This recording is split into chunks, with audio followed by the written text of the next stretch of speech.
In the dense heart of Ndama Forest, where trees stretched endlessly into the sky and the air was heavy with the scent of damp earth, lay the Swamp of Secrets. This swamp was feared and revered by the people of the nearby village, Kivuli, for it was said to be the dwelling place of Ngaro, the crocodile spirit. According to legend, Ngaro was both protector and punisher. He guarded the balance of the swamp, ensuring its waters remained pure and its creatures thrived. But those who disrespected the swamp or hunted its creatures for sport would face his wrath. One hunter, Omari, had no regard for these stories. Renowned for his skill and arrogance, Omari believed he was invincible. "No spirit can stop me," he boasted. "I will hunt wherever I please." One day he ventured deep into the swamp, ignoring the elders' warnings. Armed with his spear and a sense of pride, Omari sought to hunt a great crocodile to prove his dominance. As Omari tracked his prey, the swamp grew eerily quiet. The air thickened, and the once gentle waters began to ripple ominously.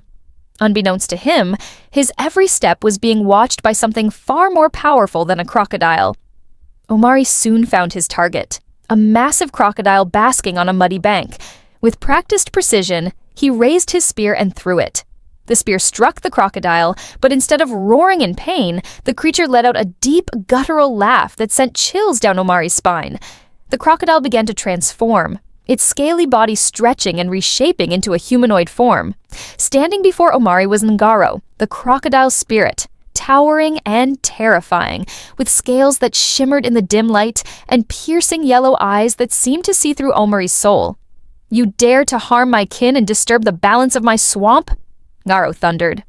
Omari, frozen with fear, stammered an apology, but it was too late.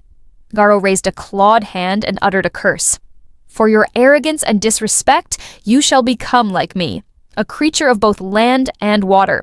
Neither man nor beast. You will guard this swamp until you learn the value of humility and balance." Omari's body convulsed as scales erupted across his skin. His limbs elongated, his hands and feet became clawed, and his teeth sharpened into fangs. His scream echoed through the swamp as he transformed into the Crocodile Man, doomed to live in isolation and servitude. As the Crocodile Man, Omari was bound to the swamp, unable to leave its waters. The villagers, who once admired his bravery, now feared and shunned him. His voice, once filled with pride, became a guttural growl that only the swamp creatures could understand. At first, Omari raged against his fate, cursing Ngaro and the swamp. But as the days turned into weeks, he began to notice the intricate beauty of the swamp. He saw how the herons hunted fish with precision, how the reeds swayed in harmony with the wind, and how the crocodiles coexisted peacefully with the other creatures. Gradually, Omari began to understand the delicate balance of the swamp, a balance he had disrupted with his greed. But understanding was not enough. To break the curse, he would have to prove his worthiness through selflessness and sacrifice. One day, as Omari roamed the swamp, he heard a faint cry. Following the sound, he discovered a young boy from the village trapped in quicksand. The boy had wandered into the swamp chasing a butterfly and was now sinking fast. Despite his monstrous appearance, Omari knew he had to act. Summoning all his strength, he waded into the quicksand and pulled the boy free, using his powerful claws to grip the muddy ground. The boy screamed in fear at the sight of Omari, but was unharmed. Omari returned the boy to the edge of the swamp, watching from the shadows as the villagers embraced him. This act of kindness did not go unnoticed by Ngaro, who appeared that night.